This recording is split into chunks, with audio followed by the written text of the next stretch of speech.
our second question says this: what was the fear you had to overcome in order to join the talks and connect globally? I'm going to not go first this time. See how we go. So what did you have to overcome in order to take this step, I guess? I can go first then. Well, for me, it was the trivial stuff. If I join online conference, which button do I click? Do they see me immediately? Just the dumb stuff that I learned then, that I needed to teach all of my students in order to help them overcome those trivia that prevented so many people from joining. I talked to my teachers, my staff, and many of them were just felt very much like leaving their comfort zone and overly exposed because they're online and their faces in this box and so on. It was more, I mean, I was so hungry of conversations like this. It was more about the technique because I had to learn on my own. No one taught me, no one showed me in advance. But there was so much guidance that I did not expect from people who went through the same thing. So it was overpassed pretty quickly. Okay, well, in my case, even I am an English teacher. Sometimes I feel like language can be a barrier. Apart from that, I am in South America. Time zone, and sometimes for me, I get confused easily when I have an online meeting. That was like I was asking by many times. I need to know exactly the time that I was supposed to be here because I tend to be confused with that. But those are fears, barriers that we have to overcome as teachers. And apart from that, I come from a small town. An internet connection here is sometimes not as good as the way we want it to be. But I always try, and lately it have been nice, and I have been have the access to connect to different online events, to take different online courses, and as I said, language. I still sometimes feel like I don't understand. Like maybe if it's a very heavy British accent, I can understand. But I try. I'm there, and if I have to put subtitles, I do that, and I have to like just move. Get this ready to see if I can understand. But I always try. I always try. So even I know as teachers we're gonna find barriers, we're gonna find fears, but we have to try always. I love your response because it's an opportunity for us as educators to really model being learners first. And we all talk about lifelong learning. And I honestly didn't have any fear about making those first connections because I felt like, you know, with those third graders, they really motivated me and it inspired me to make more connections for my students. But I felt like if I failed, or, you know, sometimes we don't actually say, I'm going to use this technology because what happens if the connection drops or say there's tech issues? I still think that's a really teachable moment. And it's just an opportunity for us really to embrace that we're learners before we're anything else. And instead of like that idea of talking at students, we're learning alongside students. And so that's just a really powerful piece. And I don't know, to me, it's bigger than any fear that could come with, I don't know, I don't know how I'm going to do this. The very first time that we put on a live stream event, it was during February of 2012, and we had a live audience, and we had students from Birmingham, Alabama on the screen. And I thought, oh my gosh, the chances are we're going to drop this call. But the chances are we didn't drop the call. And it was so powerful to have students really kicking off that message for a live audience as well as a live stream. In my case, the main fear was the language. I said, can I understand others? Can I practice English language very well, because I am not English language teacher?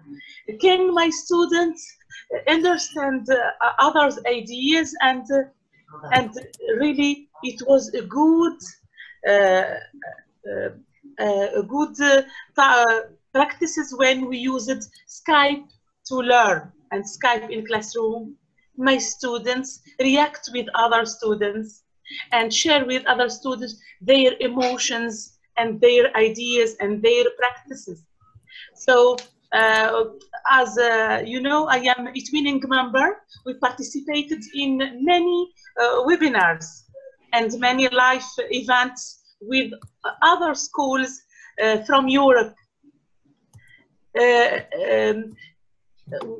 We did it.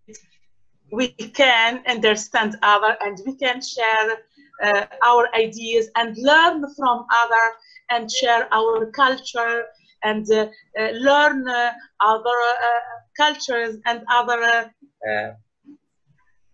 skills. And using digital skills, it is very easy. We used Google Traduction. We used many tools to facilitate connection, and there is no fear now. Yeah, I just thought that we owe it to our students. I don't think a teacher can fool a kid today that we know what they think if we don't try the way they live on a daily basis. It's just, you have to give it a try, and they love it when I ask them for advice. Sometimes, you know, I tried this. Oh, teacher, try it. There's another app. You're so old. This is an app for the old people. This one is faster, more pictures, things like that. But they get excited. And another thing is, being primarily a language school, my education center, how can we teach languages and not tell them what culture is behind that language, what lives are there, and show them that there are so many similarities between where they live and people on the other side of the globe. I don't think that one thing goes without another anymore. Okay, I think that my fear is different. What you've presented here are ideas about you and about where you come from, or for Mary Alice, for where you can go. I think that where I was teaching, where I've been teaching for the past number of years, it's a cultural thing, and the culture is, don't bother me, don't correct me, because if you do, I'll come right back at you. And that was sad. And it was really one of the difficulties I had in the classroom, because I wanted to improve. I wanted to get better, and I wanted to have feedback, not for the sake of getting feedback, for the sake of improving. And sometimes it happened that I was given feedback without next steps. Sometimes it was happened that I didn't get feedback. And those two things are counterproductive. They're almost as bad as each other. I think, in fact, I found that when I was given feedback that I couldn't act upon, as in there wasn't a way to improve upon what I had done, what a waste of time. I've sat here for half an hour, I've read the document you gave me, and it all says the things I'm not doing well. Thanks. I feel great. You got to move on from that one. And I think, again, with some educators who I've worked with in this country, there's a fear. And the fear is that, but I can't let you see my work because you could tell me it's not good enough. That should be encouraged. I'm not saying that we should all be slamming everyone's work, but we should all be supporting each other's work and encouraging each other to improve. And I think if we're in a culture where there's too much fear about, but you could not like it, oh no, then we're not improving as educators. And we're not encouraging our learners to take risks either, which I think those two things go hand in hand. Well, that fear is deeper than you would think. This year, I organized classes in a way that, let's say, 70% of the classes was taught by one teacher and 30% by another teacher. And you would not believe the fear they had of one another, and they're all friends in my school. So imagine how people feel in front of total strangers. So, you know, the big thing for me was to understand that you cannot judge people for being afraid, but help them walk them through it. That's what I'm doing now in Croatia. There's no reason for me to be the only one, so to speak. Of course, there are other people, but they're all quiet and they're still not connected enough. So now I never miss an opportunity, because I work with many principals in public schools. I never miss an opportunity to offer help. Some accept it, some not.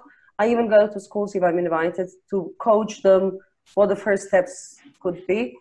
And it's, I mean, those are little steps still, but at least they know that it's out there. And there's always one person in, you know, in a team that picks it up, and then that person spreads it to other people who are already searching for something like that.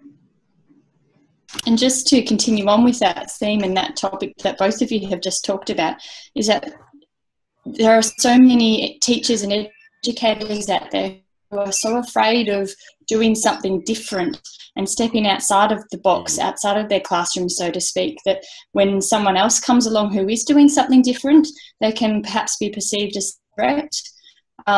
It's just like you said, that you know, holding their hand and showing them that it's okay, and that you can work through these challenges. You've just got to take that first step. That's a fantastic sentence to end on.